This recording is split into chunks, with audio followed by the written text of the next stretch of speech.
Hello, everyone, and welcome to today's session where we're talking about mental health in IT with Paul Brandvold. So, I'll just set a little bit of context before we get started. For those of you who are not aware, last month was Mental Health Awareness Month. And, we talk a lot about IT teams and improving their efficiency and their productivity, but we rarely talk about what happens behind the scenes, right? What they have to go through to do their work and what that looks like, sort of the emotional stress and the intellectual overload that they have to deal with. So we thought this was an important topic to talk about because there is still a lot of stigma around talking about mental health in the workplace, but especially for IT teams. And we were having these conversations with Paul at the time, and he seemed like a great fit for this because he's managed teams that are going through this. He's been in this situation himself. He's sort of seen all sides of it, and we thought it would be a good opportunity to really start the conversation on mental health and IT and hopefully take it forward from there. And, small steps for the community. Paul, if you could start us off by just telling us a little bit about, you know, um, your journey so far and what you've done and give us a little bit of your background. Sure. First of all, thanks for having me. I've also been excited. I think this is a topic that, as you mentioned, isn't talked about a lot, and it's about time we do. So I'm excited about that. To share some background about myself, I I have been a leader for more than 15 years, most of them in IT, managing global IT teams. um, Focused on support, just to highlight that. And I could mention also my very first office job was in a call center in the Philippines, where I was doing customer service sales. So there's really high paced, a lot of pressure, and honestly, it prepared me in IT support. Mhm. Hmm. That's great. So, what is your current role like? What do you currently? What does your role entail right now? I manage customer operations for a global team. So Okay. that's basically the main thing is third line support, as you would call it in the industry, third level support. But we do Mhm. other things as well. But in the sense of how it's related to this conversation, it's the support part I would like to highlight. Got it. Got it. Yes. We'll jump right in. So I'm gonna start off this conversation by let's talk about what the sort of the ground reality of stress for IT teams is. We talk about. I mean, we know that work for anyone and everyone is usually stressful at some level, but it's very different for IT teams. There's something, what is that sort of hidden emotional load that IT teams Hmm. have faced that you don't really see in maybe other teams, and what causes that? If you can give us a little bit on that. Sure. I believe it's the nature of the industry we're in. So to mention some typical things is that you do get emotional stress from users, right? You get pressure to solve something, people are frustrated, and you're kind of like the person who would absorb this type of stress. Mhm. There's also internal leadership pressure, right, to get it done. These are our customers. We need to provide great service. Mhm. Sometimes they might even say we're losing money. Of course, I hope that's a rare thing, but it happens. I know. And there's a lot of deadlines, right? So it's a continuous thing and it's a never-ending cycle. So that's kind Mhm. of what makes it stressful, in my opinion. Yeah, that's true. I mean, especially sort of the never ending aspect of it, right? Because Hmm. with other jobs, you're probably working on like specific deadlines. You have a hard limit, or there's like if you're at a 9 to 5 job, you know that Yeah. at 5 you can shut down and leave. But with IT, like you said, it's just constantly going. There's always something coming up, and it's always a high pressure environment, right? And I think what so one aspect is that like you said, it's just the nature of the job, and it's become a norm to assume that people should just be okay with that, You're right. right? Where we talk about, yeah, this is the culture of IT support, deal with it, is sort of the idea that most people have Yes. about it, right? Let's talk a little bit about that, what about that cultural context, what that means, like what does that lead to? Like how does that sort of that just that, I won't say dismissive, but that idea that you should just be okay with sort of this constant routine Yeah. stress, how In it a can. way, that mindset already brushes off the stress of the work and the potential impact, right? So just by having that mindset, you're already contributing to the stress and potential burnout that Mm-hmm. happens a lot in our industry. um, and if you do that, you will basically, first of all, you don't think about the person, right? So that leads to, I lost my trail of thought. That leads to, number one, person burns out, gets sick. That affects the business. That affects the customer. So it's like a Mm-hmm. vicious cycle, right? Is that, Mm-hmm. if you don't take care of our people, then who will? Mm, exactly. Exactly, right? If you don't take care of your people, who will? So, I guess one thing I'd like to ask there is, when it comes to taking care of your team, like especially for leaders, um, how can they identify sort of these signs of burnout, right? Because given the nature and given the fact that most IT people are very resilient to stress, you don't Yes. really see it. They don't show like visible signs of stress, right?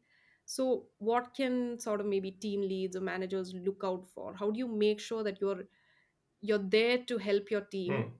before they actually reach burnout, right? Right. In your experience, is there anything that managers can specifically look out for? Are there any Yeah, I think there is, but the first step is knowing your people, right? So as a team leader, as a manager, you need to take the time to know the individuals, Mhm. because there wouldn't be a specific sign for everyone, right? It would be different. So I would think that if someone is more quiet, he has withdrawn, doesn't speak up so much, maybe is even irritable, anything like changes in the normal behavior can Mhm. definitely be a sign of stress. It might not always be directly work related, but that's, in my opinion, a sign. And what should you do then? You should talk to them. You Mhm. know, just show that you're there, and then if they open up, great. If not, you still show that you care. Mm-hmm. That's a good point, right? I mean, it's about making sure you provide that environment where they feel safe enough to open up, because I think that is what a lot of the times is missing from the workplace. Absolutely. We're too hesitant to open up about these struggles in a work setting, maybe because there's like we there's that stigma attached to actually Mm, talking about this, right? So I know you said you talk to them, you know make it an inviting space, but what can this idea of sort of this psychological safety in the workplace or in your team, mm. what can managers or team leads do to sort of enable that, right? Or what have you done in your um, past to sort of help your teams open up or provide that Right. kind of environment? Yeah. So first step would be to actually provide the forum for them to share feedback. So Hmm. that's anything from having on ones, having team meetings, department meetings, or even just like coffee talks. Like something casual. Often that's when people are the most open, right? Yes, yes. And then from that, you need to ensure, this is basically what not to do. You need to ensure that they don't suffer negative consequences from being honest. Hmm. Because that's the number one way of doing the opposite of providing psychological safety. And Hmm. people will basically stay silent in most cases. True, that is true. Yeah, I mean, I think that is exactly that is the reason that there is so much stigma attached to this. You're constantly worried about the negative consequences of this, right? Because Yeah. if it goes back to if it affects your performance, or if it affects your appraisal, or that's the worry. But so the onus, I would say, is on sort of the team leads and the managers, um making sure that they feel that this is a safe space, right? That it's not something that will negatively impact, um like an evaluation or anything. later, like you pointed out. Yeah, that's it's important that that. Exactly, exactly. People feel that even if you don't like directly punish them, Mm-hmm. people are perceptive, right? So they can sense if like you start treating them differently, if other, you Mm-hmm. know, like all of these things, and that will already cause that they probably won't open up again, at least Mm-hmm. not to that person. Yeah. And then I guess to add to that is that after you get feedback, depending on what it is, right? See if you could take action on it. It depends a bit on what the feedback is, right? So it's not like a one answer for this, but if you basically share what you plan to do about it and then update people Mm-hmm. as you do it, it builds a lot of trust. So it's Hmm. like a psychological safety. It's not like a program, right? That you alone can implement, and oh, that will cause like a great environment. That's part of it. It can be good, but Mm-hmm. it's really about being transparent on what you're doing about it, and even just like if you make a decision that might affect them negatively in their eyes, Mm-hmm. explain why you're doing it, right? Be transparent about that, because if you are transparent, people have will have a lot easier time accepting it, and Mm-hmm. also feel less stressed and less upset about it. So again, transparency, I think, in leadership is something that I think is getting better, Mm-hmm. but we have a long way to go, and it's anything from middle management up to top management. So it kind of like from top to bottom. So if anyone who's watching is actually on like C-suite level, like top level management, culture starts with you. Yes. So yeah. Yes, absolutely agreed. And we should talk about a little that talk about we should delve into that a little bit. But yes, so Hmm, I do like that the point you brought out is transparency. I think transparency and communication go sort of hand in hand. It's very important that, absolutely. like you said, you keep people updated. Like even if you don't immediately solve their problem, they know that, you've thought about it. You've actually given it time. You've considered it enough to tell them, hey, this is probably what we can do. This might not work out, but so it makes them feel heard, which is the important Yes, thing, right? I absolutely. definitely want to go a little bit into when you talk about, culture starts at the top, like about the importance of that. Because I think even if sort of team leads and managers put in that effort to give their team the space, it needs to be a company wide culture, right? That, Yes. if you can talk a little bit about that, if you can tell us a little bit maybe about what you've seen in the past, or how you've seen things change, or what you think could be better over there, or what leadership can do to sort of take steps in that direction to make it better. Yeah, it's not to kind of repeat myself, but to be honest, the communication you were on, the Mhm. transparency in decisions, I honestly think that's the biggest thing we could do to improve environments. And it doesn't necessarily require that much effort either, right? It's more on it's a mindset and a culture that you show that you care by sharing information. And information shouldn't just be very selective. You could also share things that are not great, but at least share like the decision, why it was made, and even like maybe your thought process, like Mhm. throughout. And if depending on the decision, you're able to involve people in that decision, that will make them feel even more heard. But if I can tell you a story about something I thought was the most amazing thing that Mhm. I've kind of seen from a top level leader Mhm. I worked with. So I was managing a 24/7 support team, which Okay. means that um, there always has to be someone at their Yes. desk in case Mhm. there are tickets, even though there's low volume, high volume. So you know how it is. You can't go together as a team. There's always someone left behind. Yes. So basically we had an event, and then our CIO flew in, Mhm. and he asked me, Paul, can you teach me how to use the ticketing system, how to at least take a call and log a ticket? And I was like, Mhm. of course I can. Like, but why? That's a, No, because him and the COO who was with him wanted to sit down and take calls so our team could go out for lunch. Oh, that is the sweetest thing. That is a wonderful story. I love that. And I love that, it came from the CIO level, because you always think that, at the CX level, they have they are not really in the how in the In the trenches. room. Yeah, Yeah, yeah, in the trenches. That's true. in the That's trenches. absolutely true. So the reason I suddenly thought of the story is to, obviously it stuck with me because it's such a great example of leadership. I mean, you don't need to go that far, Hmm. but that was like just the most amazing example. It's more about the, we ended up finding another way from other people to do it, so I didn't actually end up having to take calls, but it's the thought, Yes. it's the gesture, and no one forgot about that. Like for, I think for weeks people were talking about that. Of course, absolutely. I would Yeah. have been singing praises of the CIO if I'd been there. This actually reminds me about the time at one of and my previous organization when so that was customer support, so adjacent Hmm? to IT support, where we had this. Our CIO would routinely, take read support tickets and actually reply to them, because their idea was that you need to be there and do it to really understand what it is that the people you're supporting are facing. And I think that Mm. is from a customer support perspective, but even from, say, an IT support side, for leadership to sort of do to really know what it means to be in an IT agent's shoes, right? To really understand Yes. what it is that they go through.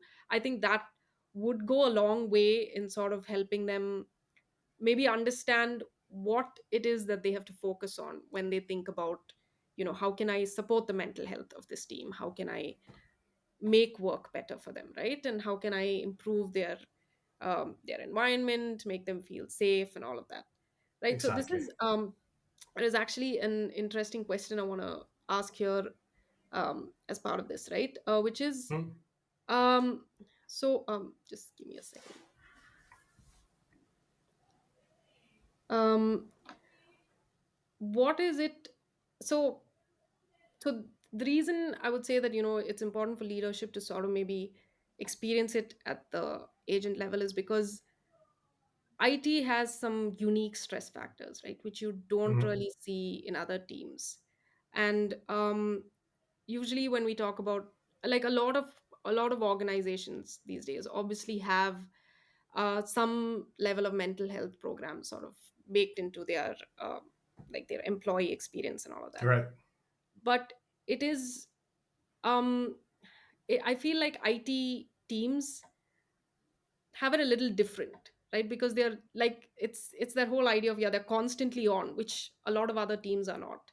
But so what do, like, either HR teams, or if it's leadership, what should they take into consideration? What should they keep in mind when they're thinking about mental health for these kind of, like, high stress environment, these kind of teams, right? The teams that are always on.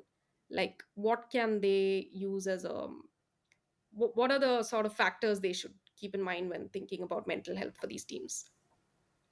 Well, I think one is that in IT, obviously we can't generalize, but majority, I would say, are introvert. So they might have a harder time opening up than maybe someone who works in HR, which is Okay. funny because HR itself tends to be more on extrovert people. Yes, yes, So, true. so that's kind of the disconnect. This is kind of I guess my advice would be just remember that the type of people in general are very different, Mm-hmm. so they think differently. So if you actually want to make a difference, maybe tailor things to, if you have, depending on the company, if you're an IT company, it's easy, that's your, Yeah, those yeah, are all your that's, yeah, employees. but true. but if you're like a large organization with an IT department, then that's Mm-hmm. the things you need to keep in mind, like they're different. Like Mm-hmm. either tailor or at least add things that would cater to them without necessarily having to say it directly. Right, What right. that would be Yeah, is difficult, but I think it's more like that's where it starts. Just keep right. that in mind. Yes, yes, that's great advice. Just, I mean, it's great advice to keep in mind that people are different, and you need to take that into consideration when you're thinking about these um, kind of initiatives and programs, right? Yeah. So I think one thing I would like to, this is a bit of a sidebar, but it's an Mm. important thing that I think we should talk about is um, what what sort of role does technology play here, right? Especially with the influx of AI, and I mean that both in terms of how it can help sort of maybe alleviate the stress of IT teams, but also, does it have a negative impact of any sort? And like, Yeah. What are your thoughts around that? Oh, it's a very complex topic. Yes. It has good. It can have both positive and negative effects. So I guess if I start with the potential negative effect, Mm-hmm. can be that. I've been doing like some free coaching on lately, Okay. and out of those, both group session and one-on-ones I've had, the question that kind of keeps coming back is that what should I be worried about AI? Will it replace my job? And they keep asking me which job will it replace first, Mm-hmm. right? So I think that's kind of one thing that's negative is that people start worrying about their job. Mm-hmm. Um, and then if you go to another potential negative thing is that we all brag about how much AI can remove repetitive tasks, Mm-hmm. which definitely can be a great thing. Mm-hmm. But if the culture is we take away this to just give you a lot more other things that's Mm-hmm. equally or more stressful, then that has a negative effect, right? Sometimes in support, having some repetitive task is actually a break Okay. from doing heavy thinking, heavy troubleshooting. So it actually can be a good thing. So even though the intention is good, Mm-hmm. it might actually be bad. So it kind of depends on how you do it. But if again, we twist, if we look at the positive impact it can have, if you take away a repetitive task and people get to work on much more like, how would you say this, rewarding tasks that not necessarily are very stressful, more like proactive things, and they feel they make a difference, it can be a great thing. So it just really depends on how it's used. So is AI good or bad for IT support people? It depends how it's used. Right, right. Yeah. That's a good perspective to have on that. Yes, that it depends on how it's used. But I do want to also talk about, you know, I we also often come across this question of, is AI going to replace our jobs? And Yep. to be honest, I'd say it's not just a concern for IT. A lot of us that are Yeah. when is AI going to replace our jobs, right? I think I just want to briefly talk about, maybe what can we possibly tell people to sort of make them feel, I won't say better about it, or how can we maybe change their perspective or change their thinking? Like, Hmm. how do you, or what is it that, organizations or leaders need to do to sort of help, um, employees feel a little safer right now? Because Hmm. I think both in terms of, how their role, maybe it's not so much about, that AI will take your job as much as it is AI will sort of help you pivot in your job. Maybe your role will change, right? And what can we do around that, or what should leaders or, the organization do around that to sort of, you know help them understand what that might be? Yeah, so you basically already kind of gave like what the answer is on it. It would be that I would say yes, some jobs. It would be wrong to say that no jobs will disappear, but the way want to look at it is jobs won't disappear; they will just change. So where Mhm. you are in that, so you might be less front end, doing those tasks with technology and with AI, but there will be a lot of responsibility on actually managing technology, managing the AI. So as Mhm. leaders, we need to first of all identify what skills will be needed in the next 1, 2, 3, 4, 5 years, and Mhm. then actually upskill and give people the chance to choose a path. It can be a bit difficult right now because we don't know like how quickly this will happen and what exactly you'll need. Because in my mind, a lot of governance will be needed over AI, which is still really people are very unsure on how that will look. Hmm. But if you go back as leaders, we basically need to reskill and create a path for people so they feel safer.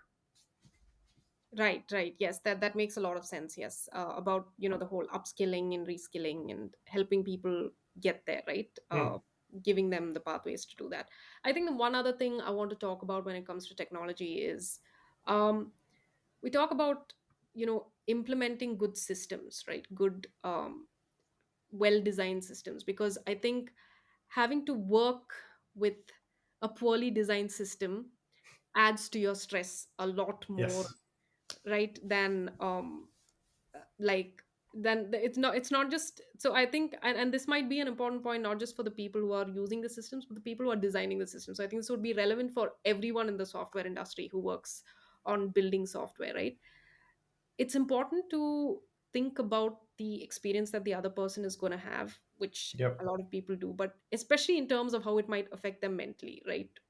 Especially with these repetitive tasks, or with things that you have to keep doing, like how do they navigate that system? So is there anything that, is it do you what are your thoughts on that? Is there anything that strikes you as, some really good design that you've seen, or something that felt like really bad design and it would really affect someone's mental health? Well, I mean, there are certain tasks. For example, knowledge articles, right? How to's. You know, when you're already in a stressful position and then Mm-hmm. something that should be pretty simple to solve, and then Mm-hmm. you can't find the right documentation, stuff like that, that itself adds extra stress and can lead to burnout. So these are kind of you need to have good foundations in place. Mm-hmm.